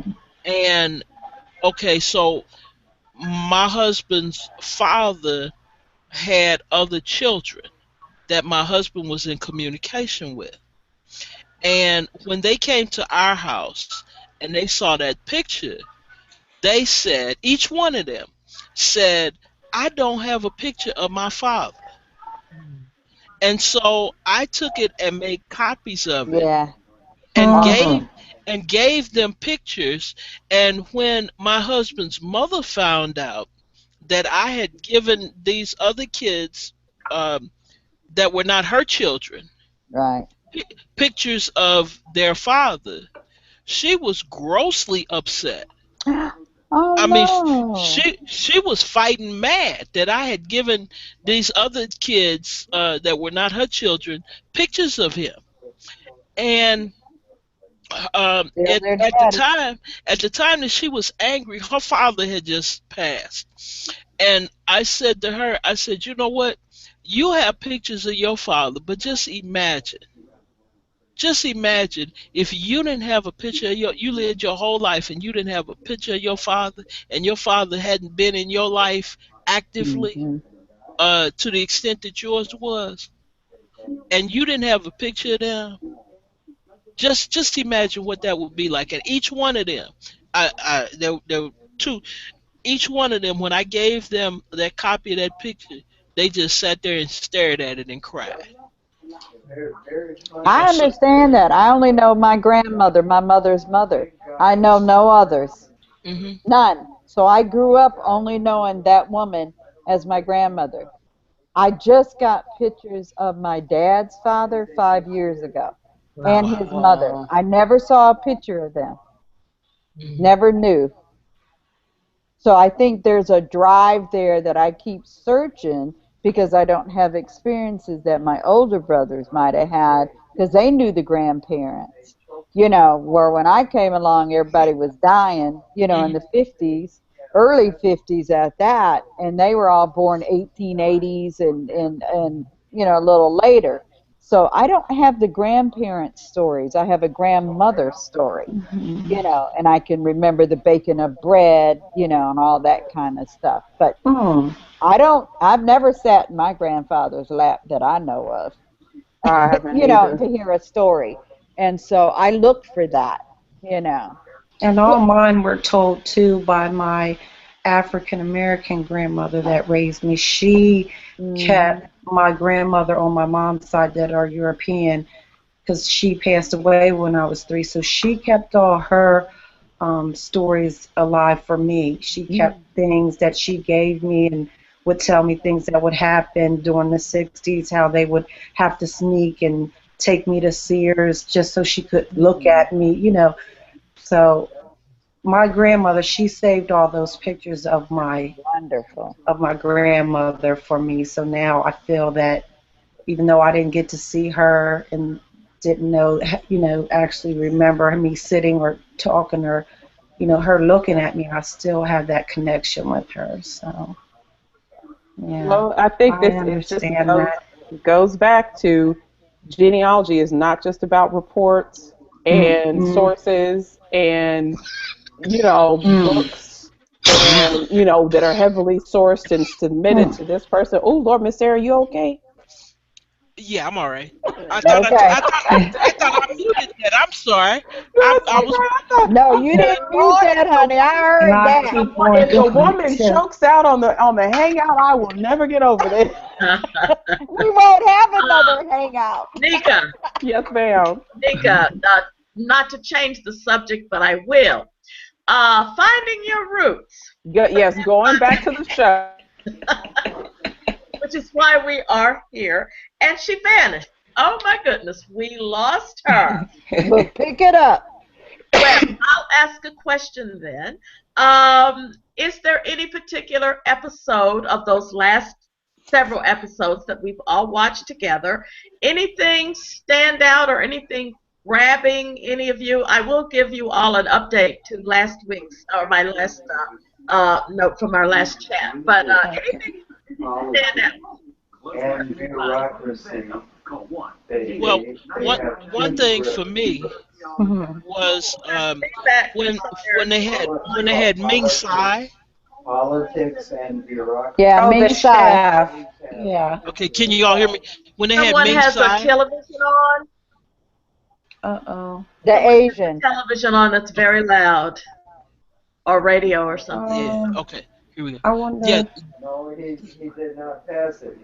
He only gave executive Okay, Go yeah, ahead, that's not Sarah. me that time, I don't think. Congress and Senate and challenge. uh, But I do remember the chef. I blogged about that episode. That one was good to me. Right. I was Yeah. impressed with that because they went back. Well, What was it? all presidents have 1,000 years or The something like that. steals. Which episode is that, Sarah? Um, with Ming Tsai, they Oh, had they had something to begin with, and then they went back to China and they had some kind of monument or something that they Yeah. found I that don't. Yeah. that documented his family back to Mhm. like um the 1st. 300 or 400. The Ming Dynasty or something, It, right? yeah, it Yeah. was back he was a descendant of the original Chinese emperors. Hmm. I And mean, they that had was that impressive. still to go by. I don't know how you say that word, but Right. it's Steeles, and they had that, and from that, that's how they could go back further into the, I forget what century or dynasty it was, but all of them had quite fascinating stories about food and American and how they went back. And towards the end, when they did all three of those, that's when I mentioned about Michael Twitty. Because, of Oh, course, I Mhm. had to put some African American flavor up in that one. So, well, yeah, I that think was a from a good one. genealogical perspective, though, I know that tend to. Oh, I hear that feedback. Someone is listening to my TV program. Can you mute that, please? Um, I know that when we watched the African American episode, that we were really analyzing the conclusions that were reached. I was a bit curious on that particular episode where they went back to the pre-Ming Dynasty era on one of the guests, I think it was the chefs, because the family had a certain amount of information. Then they found those, whatever those structures were, exactly the same data, but somehow when the family produced it, it was considered, and that concerned me. Why was it considered not as reputable a source? Then when the exact same element was found, suddenly, it's been verified. Hmm, was that sound genealogical methodology? Um, Hmm. I'm not certain of that, but it was still interesting. Of course, as I said, I know many of us in this circle were really paying attention to some of the conclusions that were being reached. On on the African American focused, and we can go into detail on that, but we don't have to. But I will be curious if you found yourself as pulled in. There were some episodes that I was not pulled into as much, to be honest, and the stories were interesting. But I think that maybe some of us were influenced by those television moments or the salacious stories. But I'm curious what others felt.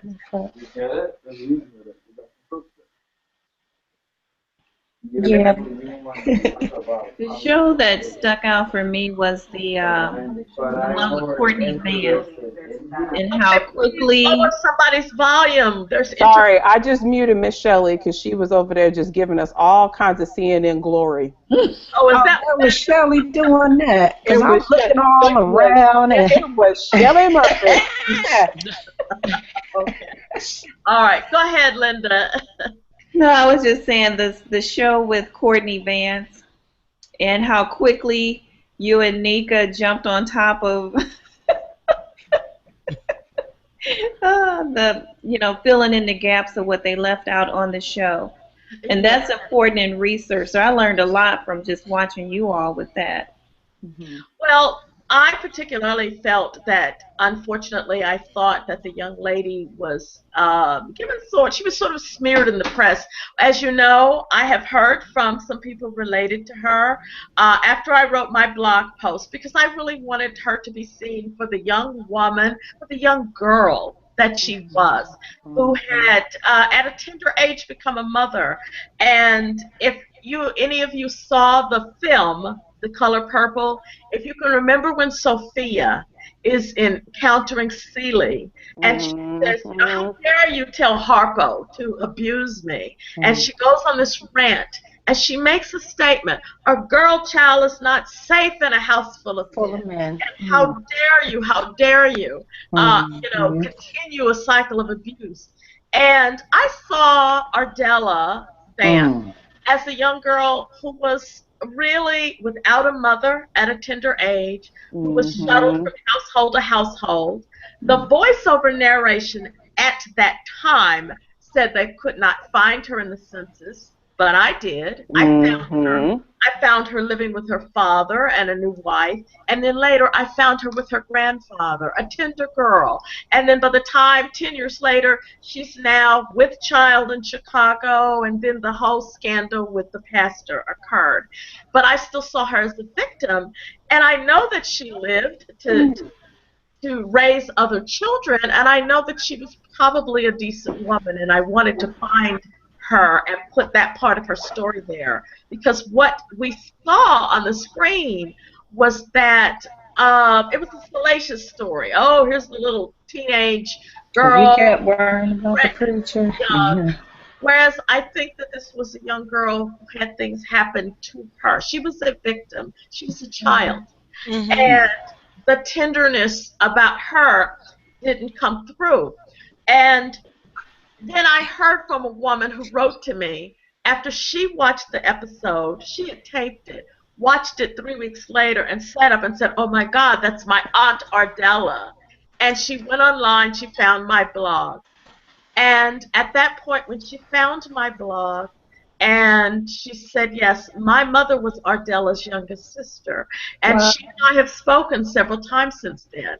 I have since, this past week, excuse me, heard from Ardella's granddaughter. And Wow. she thanked me for writing the story that I wrote and for the research that is still unfolding. And it is still unfolding. I've not blogged about it because I do want them to have privacy. But Mm-hmm. I think we get caught up sometimes, and even maybe in producing a show. Maybe it was that television moment, but it was something that was still a human story. Nika, I know that you said your mother remembered the story. When I spoke to the lady who was related to Ardella, Mm-hmm. and I said, I found the articles that you saw on the air. One was the Chicago Defender, but another one was the Baltimore Afro. This lady that she knew as a, tender lady who was her aunt, as a young girl, her name was plastered in the press. Again, she was a victim. And I was so glad that at least there was a little bit of a human face that I could put on her, because she deserved to have that humanity expressed. Thank Yeah. you for that. The other thing I would bring up too is, we had a lot of discussion on this season about the slave schedules and how they should be used. Yes. And just, to me, I think this just goes back to, their research team for these shows is going to be who it is. But, there were, and it wasn't, I don't think it was just Miss Me and Angela who saw some of these things, and you're like, why is a female slave being categorized as a male slave, or vice versa? And, there were just so many little things that were taking place. And I did have questions too, with regard to like being able to go back, so far, and they're not being the appropriate, or what people may deem the appropriate paper trail to go with it. I had questions. Of course we all have questions, but I think that something that Howard Edwards said the last time we did a hangout was, they're not doing this for us. It's never about the research process. It's about the end result. And the that's the heart of the matter. What's going to get the ratings? What's going to get people to watch? Oh, that's my house now. Sorry. Oh, see, you know what? And here it was. I got kicked off because of a gamer. Somebody is playing Madden right now in my house. Everybody keeps using the ice maker tonight. I don't. Oh, so that's what that noise was? Yes, Mr. did it first, and now it's Eddie. I'm gonna put it on mute when they do that. They keep sneaking down here, but I don't see what they're doing. Oh my goodness! Sorry. I see a comment on the side that Bernice is saying something. Did anyone? She emailed you and me, Angela, and said that she was in the hangout trying to say something, and so I put it in the chat, and Nika invited her. Oh, Okay, maybe she'll join us. I hope Yeah, definitely. I sent out the invitation to everybody who's in my genealogy circle when we first started. So if she didn't get that first invitation, then I just sent it to her again to see if she could get it, but she might not be able to. What I'm Yeah, curious, Nika, I want to go back for a minute, Nika, to something that you said, because I find it very interesting that while we all know that they are not doing genealogy for our benefit, for us to look at it and say, oh, that's how you do genealogy. At the same time, uh, they have these people who are supposed to be such quote unquote experts, and yet they utilize the dodge or the excuse of, well, you just don't see all of it. It's some of it has been edited out, so you don't see that part. But we're seeing things that are still on the screen that represent a less not the highest standard. And if we did those things, we would immediately be ridiculed that we are not following the genealogical proof standard. We're not doing this, we're not doing that, we're not doing it correctly, we're not all of these kinds of things. So I think that there should be a basic threshold that they live up to, or that they at least talk about in passing, so that there aren't people who look at it and say, oh yeah, I can look at that slave schedule and I can pick out that person right there and say, that's my great great grandmama right there. There she is. Even though it says a 1-year-old boy. But the people who sitting there looking at your great great grandmama don't know boys from girls, and ain't got sense enough to write down the correct thing, evidently, on the slave schedule. well, you've raised some very good points, and yeah. of course that's the challenge. It is television. And Yeah. perhaps the better solution to some of that could be to have a genealogist in the editing process. Also, that I think, well, in regards to the slave schedules, I was prompted to write an article on how to utilize them, how to use them. And a document that is nameless, it is certainly not sound genealogical methodology to tell anyone who was a guest or a client, there's your grandpa right there. Slaves Mm. were bought, bought, rented out, traded. A number of things happened from any one day to another, and the slave schedule only represents really a snapshot of one day. But again, and again, those of us who really teach, I'm teaching a class tomorrow in genealogy, we kind of have to unteach some of those things that are said on television. It was on PBS, so it must be true. But no, sometimes we do have to make sure that in our curriculum, whatever that standard curriculum is, which is yet to be developed, but that yes, we do address how to educate, because we do have to educate those who are trying to learn how to conduct it. Um, we know who some of the researchers are, and there are many of us who are out there who are trying to teach. And the solution is to make sure that we teach wisely and that we teach correctly the right methodology. I have a question.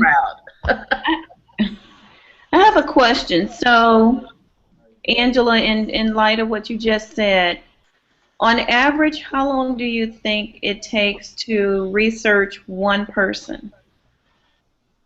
Ooh, that's interesting. Because you can always find stuff. When is enough that you can move on to the next person?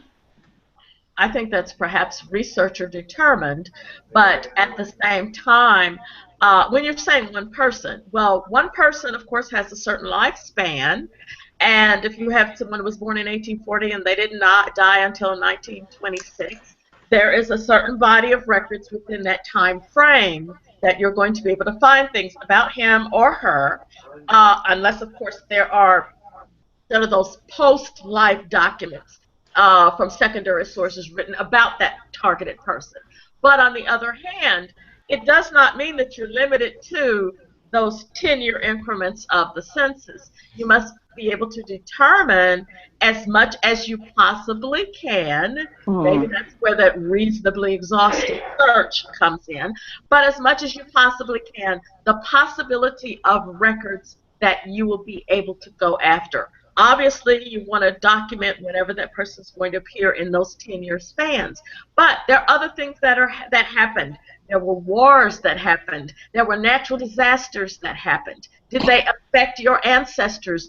Were there records generated from your ancestors' participation in that event? If you had an ancestor whose husband was a Civil War soldier, then that individual generated some records that perhaps she, as the widow, later generated some records that goes outside of that nice 10-year category of census records. So you do need to really study genealogy against the lifespan of the individual, determine as many possible records that you can list to research, then to go and find those records, and then also share what you've done, because someone might be able to jump in and say, oh, you're Mississippi? Oh, you've looked at Southern claims? You've looked at census? Have you looked at educable children? Because sometimes the geography of where your children lived can sometimes open up another body of records that you didn't know. Of course, leave no stone unturned. But that's why I always say share what you find, because someone is out there who knows something a little bit more than what you know. So always And put that out there. But as much as remember this too. And Angela, you talked about a set of records created while you are alive, but probate records can show you so much about somebody's life after they're dead, because with probate records, and you will always, well, not always, you can't say always about anything, but you will most of the time have a probate record if that person owned something that had a title to it.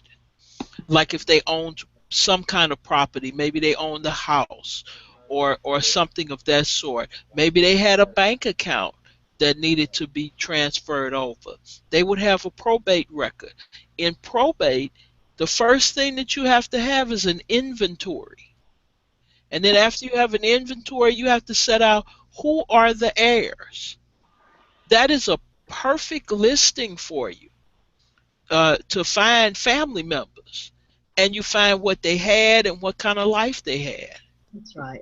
Just by looking at the probate record. That's good. I hope that little bit was helpful, Linda. I don't know if your question was answered. Yeah, it was. And ladies, I apologize, but I'm gonna have to go. Oh. Yeah, I think I need to go because 6 o'clock in the morning comes a little bit early. Well, it has been great to talk with you, and I look forward to the next one. Absolutely. So, bye-bye, ladies. Bye. I was gonna say we're Bye. coming in on 2 hours here, and I know our recording time is gonna be kind of shot in terms of how long they can capture. I was gonna ask for last thoughts until our next hangout. Are there other people out in the listening audience out there? I know you can see the dashboard, Nika.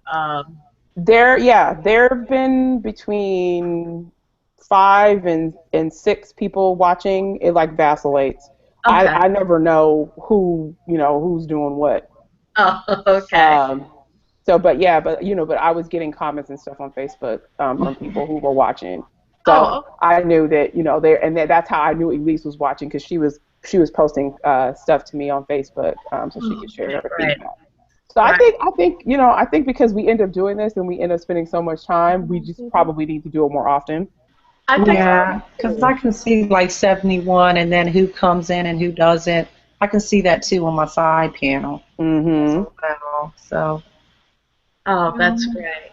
I'm looking forward to doing this again. I know you got your hands full with the baby. Do we Reggie? have a post-baby chat or a pre-baby, a pre-delivery chat, or? I'm gonna be in the hospital room. Did you guys see that slave schedule? Is someone gonna have a camera for the recordings?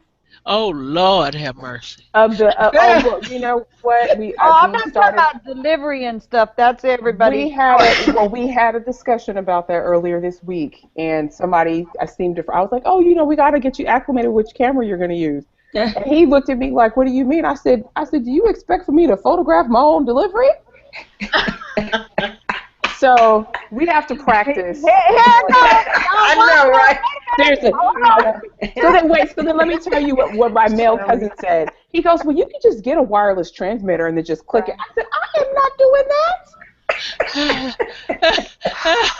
that. Lord have mercy. Help me. Just help me. No, I'm talking about the conversations to be able so little man, hey, little Langston or little Dylan or whoever it's going to be will have something, to listen. You know how some women do taping before the baby comes? Mm-hmm. They talk and and talk their whole story all the way through, and mama and daddy each get to say something.